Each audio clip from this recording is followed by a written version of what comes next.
This is the greatest thing I've ever done in my life. I understand there are lots of things that are probably similar to this. I don't know. I've been using it my entire life and I've been laying this out. I use it for planning for my future. I use it for a year in review. Where did I provide the love? What was my impact? Why did I do it? And how did I show up? I grade myself. I use it most importantly and probably the most for moments of overwhelm. If you think that your teenagers or your college kids or even your siblings that struggle with anxiety and overwhelm couldn't find value in just doing a brain dump, getting it all on paper, and then prioritizing the most important things. How many people in here feel like they are high performers? Like, you know, if you can maybe comment in the box, if you feel like you're a high performer. I feel like I'm in a family of high performers. My wife is amazing. What she gets done in a day makes me look like I get nothing done. She gets up, she runs the dog, she works out, she fixes breakfast, she goes to teach, she comes home, does all the things in the home. And then I come home and I'm like, hey, what are we eating? Right? So my wife is a high performer, but I also have run multiple businesses in a day and I'm exhausted when I walk in the door. And so high performer is this big tag. But the key is it's what most entrepreneurs that want to do more and be more work through. So the price of anything is the amount of life you exchange for it. Now, I love this because I tell a story. Mike Dudley and I were actually talking about this yesterday, and he reminded me of this story. And I love it because I'm a speedy person, okay? I move through life at a sprint. I realized a long time ago, I'm not a long distance runner, I'm a sprinter. So a sprinter must rest. I sprint, I stop. I sprint, I stop. Well, how many people, when you're running out the door, you forget something, so you have to come back in? My ADHD pops in, and all of a sudden, I'm forgetting stuff. Well, over the years, I noticed something that I would run back in almost on a regular basis, maybe daily, because I forgot my keys, or I forgot my coffee, or I forgot something. And I run back in, and I would look down, and there's a spot in the house that the shoes are not supposed to go, according to my wife. They're not supposed to go here, but for our entire marriage, I have put them in this exact spot. And so my size 10.5 shoes sit right in this spot, and she moves them almost every day. And over time, my 3-year-old son, Carson, starts putting his shoes there. And then his younger brother, he's now 6, and the 3-year-old, their shoes are there. And I stop to grab my keys one day, and I walk out and I stop. And I look down, and there are 3 sets of shoes. One big, one a little smaller, and one a lot smaller. And it made me like just stop and pause and go, and I have chills just telling the story. It made me stop and go, time is going by so fast, and you're speeding through your life. Even when you know you're speeding through your life, time is going by way too fast. And I would look down and I would look at it as a moment of presence. And it would remind me how important my boys are to me and my family is. And I would walk out. And guess what? I'd do it again another year later. I'd be running out. Today, my oldest son wears a size 12. He's about 6'2" and some change. I don't know how this guy keeps growing, but I like to say that it's what good food, healthy food, and no trauma looks like. So that's what I try to tell him, at least. And he is growing. So the size 12, now I don't have a spot for my shoes. The 12 sit right there. And then my younger son's shoes aren't there at all anymore, which is even sadder. So when you look at things, time just flies by, right? So we have to maximize life, love, impact, faith, and energy. If you think about life, I've broken life down into these 4 quadrants or categories. And several years ago, many years ago, over probably 15 years ago, I would just draw on a huge calendar, like one of these big, huge calendars. This is a small one, but I would draw on a big calendar, just a T straight down. And I would put the who's in my life that matter most, the what that I was doing, usually work, which was the most important thing for way too many years. I used to call it spirituality in general, because even though I had grown up deeply Catholic and altar server, I was connected but disconnected from my faith. And then At the end, it would be my energy, right? How I showed up. So love, nurturing deep connections. It's the who's in our life. I love genius because genius and our friends in genius have taught us who, not how. So I always start when I'm laying out the most important things in my life with the who's that matter most. And that's an important component. Then I go to impact, and I call it impact, not work anymore. Strive to make a positive impact on the world, something that goes beyond you, right? It's your what. Faith is something bigger than ourselves. It's our why. And energy is how we show up. So I'm going to go into each one of these just briefly. Okay, I'm going to hit the button again. There we go. Love who matters most. So, like most of you, you probably have your best memories of your children when they were younger. And even though you love it, this is my boys when they were small and I was the biggest guy in the family. And even though the dog was the most important person, I was still there. And my son looked at this yesterday, the 18-year-old, he goes, "What is that? Why do you pick such a horrible picture?" Right? So I picked this picture because it's fun. And this is our family. It's our dog, Leo, Braden, and Carson, and my wife, Adrian. Love is the quadrant of life that helps us identify the who's. It's not just the easy ones, okay? Sometimes it's the hard ones. Like, who are you spending all your time with in your life? If you spend most of your time at work, but you keep telling everyone in your life that your family is why you do this and they're the most important people. I've done this many times in my life and failed at it. So I had to kind of rebalance and reshuffle. The most important thing about these categories, love, impact, faith, and energy, is I have a firm belief that life is constantly imbalanced. And if life is constantly imbalanced and I was chasing balance, I was always failing. I was always off. What I decided to do was a recalibration instead. Where am I failing? Where am I putting my energy? And does it match what my values and my beliefs are? So when I talk about love, I would often put down the people that I want to spend more time with. There are people in Genius Network over the years that I've written their names down and they're now good friends of mine, people that I could call or text in 5 seconds. And these are who's that when I was with them in the room, I was like, you know what? They make me feel better about life. They actually invest in me. I invest in them. You know, this is a mutual relationship, not just people taking. I called a friend the other day with one of my best friends in the car, and he was on speakerphone. And my buddy, who I don't talk to very much, literally went through like a 15-minute conversation. I hung up the phone. I looked at my other buddy and I said, "What'd you notice about that conversation?" He goes, "He didn't ask you one thing about your life. He didn't ask you how your kids were doing. He didn't ask you about, you asked him like 27 questions. He said nothing." And I said, you know, I never would have recognized these things earlier in life because I focused on the things that were what they were, not what I wanted them to be. So these were my friends. These were my old friends. They were my college friends. Like they were just the people that I grew up with. And now I get to recognize these things while I sit with one of my best friends who immediately notices that someone's not investing in our relationship. So I also write things down like, what am I failing at? In the love category, I like to actually not just lay out the who's, but what are some of the things I'm trying to do with those who's, right? So I like to talk about ROM. This is going to be a big takeaway.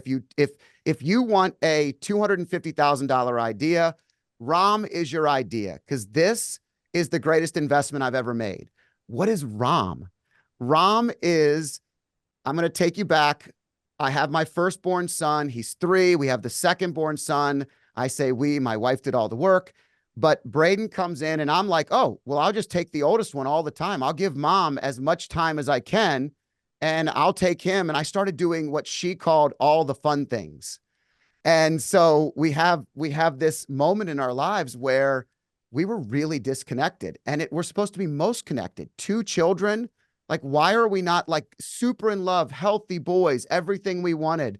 And I'm doing everything wrong. And she feels like I'm not pulling my weight. And we're having these bickering moments all the time. And we're in the Caribbean and we're going on a trip, just the 2 of us. And we're on this ferry going to Tortola.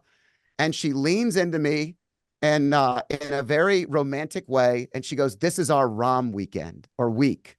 And I said, Rom, I don't know what that is, but it sounds like it's going to be a lot of fun. And she goes, there'll be plenty of time for that. But this is Rom. I'm calling it Rekindle Our Marriage. And our marriage wasn't broken, folks. Like it wasn't, it was natural tendencies to go through challenges in a relationship. But Rom was a moment for us to separate, to remember why we like each other, not just why we love each other. It was to do new adventures together. And we started doing these every 6 months. We'd go away for a week, just the two of us, and separate for mom and dad. And the truth is, it strengthened us as individuals. It strengthened our marriage. And most importantly, it strengthened our kids, because even though they hate us when we leave, they absolutely love us when we love each other. And so Rom was a way, it came from this life quadrant because I had identified that I was failing in a place. I was putting too much energy in another. So I'm going to go to the next one because I want to have a lot of time to talk through it. Impact is really important. Hey, Scott, quick question. My wife and I have experienced a similar thing, but do you think it's a byproduct of the fact that you are older, you're deeper into your relationship, and your kids are older, and when you're younger, less mature in your relationship, and you got little kids, there's just no time for Ron. Yeah, so that was when I did that. So to paint the picture, Braden was an infant and Carson was 3. And so there was no time for Rom, and that's what we decided to prioritize 100%. And it was a challenge. Let me tell you, when I told Adrian that we were going to Italy, she was like, I can't leave my babies across the water. Like, there's no way. And I said, there is a way. We have to do this. And, you know, I'm very blessed. Not everybody is this blessed, but my wife has always trusted me. And we dug in and we fought about it a little bit, but we made it happen. And then what she started to tell me was, after we did it for a couple of years, Mark, she would come to me and she'd say, hey, I think we need a Rom. And I would say, yep, I think we do too. Now, if it was up to me, folks, I would do it every single weekend. I would have Rom weekends every weekend. Get rid of the kids, have a little time for just us, like 2 days to reconnect. I'm not a huge fan of the high five as we walk by and barely know each other for a couple of years, but right now we definitely need a Rom. So we'll be working on that. That great question. Impact is really important because a lot of you joined Genius Network for impact. You joined because you wanted ROI. And if you're sitting in this room and you're new and your only objective is ROI with business, then you're in the wrong spot, because this Genius Network will change your life. These ideas will adjust and adapt your life to something much larger than anything you ever dreamed of. So for me, impact was taking work and actually building something bigger than my job, redefining my impact. What was it? Cultivating the purpose, discovering what I was actually here to do. What's my unique ability, as Dan Sullivan says, right? The positive ripple effect is if you start to focus on the impact things that matter most. So I'll give you an example. I started the wine festival 15 years ago. This was a wine festival. I went to one and I said, there's nothing in our area that's for charity. What if we did one for charity? And I pitched it to everybody and they were like, yeah, what do you think? Like 500 people? And I was like, no, I'm thinking like 5 to 10,000. And everybody was like, there's no way. Well, year one, we got sponsorship. We set it off. We launched it. We raised $175,000 for cancer research at the local hospital. My aunt was battling breast cancer. It was very personal and purposeful for me.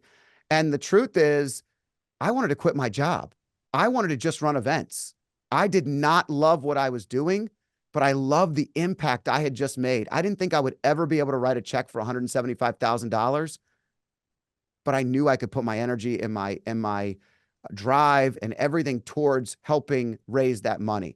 So when I found that positive move, there was a ripple effect in my life. And then there's something else that I call the habit of daily impact. If you're going to write something down, write this down. The habit of daily impact. This is the simplest thing that you could take away, but it's contagious. So if you ever find yourself having a bad day, in your own shit, lost in thought about how important you are, that you're the most important character in the world, and you're like, oh, my tire's flat, the world's ending. And by the way, I have these days. I remember the habit of daily impact. And it starts with something as simple as holding the door for somebody. smiling at someone, keeping your phone away in the elevator and striking us a slight conversation. Doing these little things becomes contagious. So all of a sudden I start to do one and I remember, oh man, I did this. One of my favorite stories is the Boys and Girls Club. I've been a member, a member. I was a member when I was a kid, but I was a board member. And I have this relationship with the directors at the local clubs where they just text me if shit goes wrong, if they need something. And one day, one of our families is going to be homeless, and I get a text from Leah, and she says, "Hey, what's going on? And do you have time to talk?" And I literally had my head down on my desk. I had a flat tire. My partner had just put in a huge trade and screwed it up. It was going to cost us a ton of money. I was like having a horrible day. And I said, yes. I pick up the phone. I talk to her, and she goes, the homeless family is going to be out and it's supposed to rain tonight. Do you think it'd be okay if I reached out to the board members and asked each of them for $50 or $20? And I said, how much do you need? And she goes, 300. I said, give me 5 minutes. I Venmo'd her the $300, and literally within 30 seconds, my entire day changed. My partner came in and said, hey, I got that fixed and it's not going to cost a dime. And my guy that had the tire, like, fixed the tire, and he came in, like, everything just got better.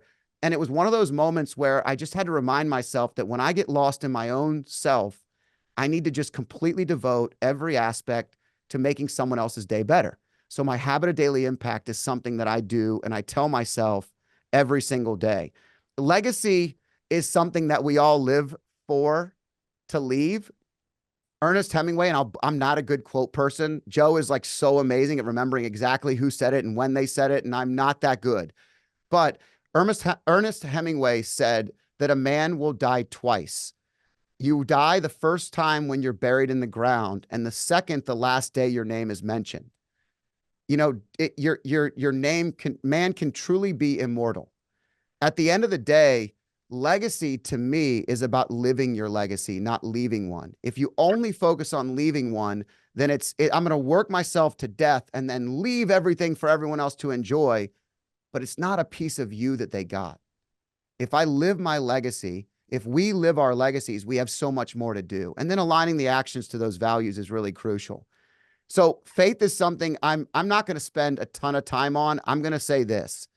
In the most challenging year of my life last year, if I did not, one of my favorite people that I follow is Father Mike Schmitz. He is a priest out in Duluth, Minnesota. He has one of the top podcasts in the world where he just reads the Bible in a year. And Father Mike did a sermon, a homily, a couple of months, maybe a year or two ago. And he said, I'm ADHD, so it could have been yesterday, 10 minutes ago. It could have been like whatever. But Father Mike said, I have to tell myself all the time that I am not the main character in the story, that I am not the most important thing in the world. And it's really important because if we are the most important thing and there's nothing above us, nothing bigger than us, we're empty. We're completely empty. It's very difficult. And so for me, believing in something bigger than myself, for me, it's God, but there has to be something, nature, spirituality, something above you. And it's very, very important. And for me, this has been the number one thing that got me through last year. If I used one word to tell you what allowed me to get through the most challenging and successful year of my career and life and family, it'd be surrender. And that is a powerful word. When you surrender to just living each day, doing the best you could do, controlling the controllable, and you have faith in something bigger than yourself, it's amazing how that works. Then there's energy. This is how you show up to the world. So if faith is your why, energy is your how. I have battled with, when I was 26, I was diagnosed with colitis. When I started this company in 2016, I literally was sleeping in a recliner. My back was thrown out, or I had 2 herniated discs. I could barely walk. I was never going to play soccer again, which I love. All these things were happening. And at that point in time, health became one of the most important things in my life. And so I prioritized that, right? So our physical vitality, our emotional equilibrium, our mental clarity, healthy mind, body, and spirit. Health is the area and energy that it's how we show up. And so it's really, I know it's Genius Network's big initiative this year, and it's really resonating with people. People are walking 10,000 steps. They're changing the way they look, the way they feel. And that's a foundational thing that makes everything better. So with this life model, love, impact, faith, and energy, I ripped off lots of cool things I found from other places. You might recognize a wheel. It's not super rocket science. I put together a wheel that similarly looks like every Genius Network meeting you've ever attended. And I put the parts of life where you could actually rate yourself in the categories. And then I added a couple of other things. The ability to say no. I struggle with this. So many more opportunities come up the more successful I've been, and I struggle to say no. So I actually evaluate myself on a regular basis. How much fun am I having right now? So many times we're having no fun and we're doing all the things we want to be doing, but we're not having any fun doing them. And that sucks. I'm not doing it. So this is a check-in before I get to the actual framework of execution. The other thing I use is, where are you now? Where do you want to go? Why do you want this? And how are you going to get there? If you lay that out, it makes life a lot easier of a framework, and it gives you the next step. This is the life framework. Folks, I understand there are lots of things that are probably similar to this. I don't know. I've been using it my entire life, and I've been laying this out. I use it for planning for my future. I use it for a year in review. Where did I provide the love? What was my impact? Why did I do it? And how did I show up? I grade myself. I use it most importantly, and probably the most, for moments of overwhelm. If you think that your teenagers or your college kids or even your siblings that struggle with anxiety and overwhelm couldn't find value in just doing a brain dump, getting it all on paper, and then prioritizing the most important things, this is the greatest thing I've ever done in my life. When my assistant's father passed away from COVID, and she was spinning, and this is somebody that has, again, I hired because of Genius Network. I went into my first meeting and I realized I was missing an EA, hired immediately afterwards. And it's been one of the best parts of my life since she's come into my life. I want to help her. But you know how I helped her? I said, hey, let's go through this exercise. I want you to write down all the things in your brain that come to you about the love that you have for anyone. Who are the people in your life that matter? What are you thinking about them? Anything that matters. Impact, like what are you trying to accomplish? Faith, energy. And she brain dumped all this stuff. And then she was able to prioritize and get out of the space where she was clouded, where she was struggling. And we do this all the time for people. And it's something that I do most importantly for me. I do this for me all the time. When I came back from dropping my son off, I literally pulled out a huge calendar. The only reason I buy those big calendars on Amazon anymore is to flip them over on the blank page and do this exercise. And I've written everything that you can think of down. And then I connect the dots between them. So like one of the things I wrote down this year was, I want to cook with my mom. My mom loves cooking. It's her love language. So I often show up, eat. I don't do the dishes. I'm in an Italian family. Like, my sister and all the ladies get up, they finish. My mom like does all this work. Then she does all this work. And I said, I need to start putting in some work with my mom while she's here and while we can actually do something she loves. It's about time we flip the script. And it's not just about giving her things, paying for things, which I've done a lot of. It's about actually giving her my life. And so I wrote cooking with my mom down, and she heard me mention it on a podcast, by the way. And she has literally now told me, when are you going to come over to cook? You told everybody that listens to your podcast that you want to cook with your mom. So anyway, I use this for everything. When my faith was struggling, I was writing it down. Any of those times is when you use this. So moments of overwhelm, brain dumping is the most important thing. When I had to talk to my son about sex, when he was like 11 or 12 or whatever age, my nieces were hitting puberty, and I was like, oh, I can't have that kid that's going to say the wrong thing. And he's very vocal. And I had to have a talk. I literally wrote it January 1st down on a piece of paper. It took me 3 months to have the conversation with him, but I wrote it under love because it was actually weighing my brain down. It was keeping me from moving forward. As stupid as that sounds, it was one of those things that I would say, oh, I still have to, I've got to do this. And so this is a way of recalibrating your entire life. So these are some of the strategies for balance and overwhelm. Your morning routines, midday, take regular breaks, reflection in the evening with gratitude, weekly check-ins. I love monthly evaluations. And every year I do this exercise. And then it's a self-evaluation and adjustment. I think that most of us get much better at this. Most of us in Genius Network are probably very good at this. But over the years, you get to a point where you have to be self-aware. You know that you should be doing things, but we're not doing them the way that we want to. And self-awareness quotient is just no judgment, no bias. Just what am I doing right? What am I doing wrong? And where do I need to make fixes?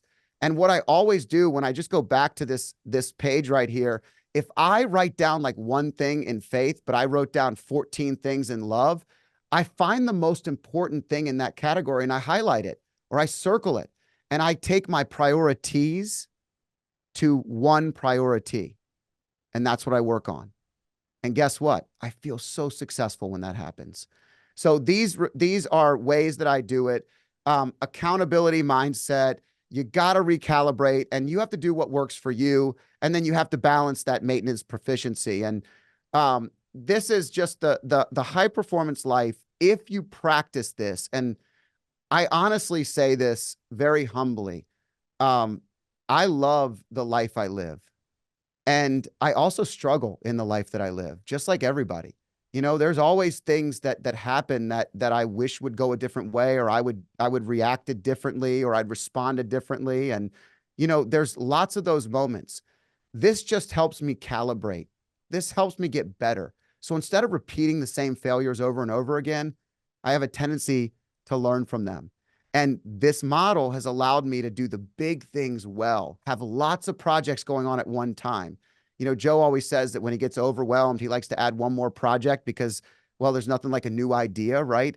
And that's how I am. So I get myself in trouble, but this really does help me reflect, prioritize, develop actionable ideas, and then grow.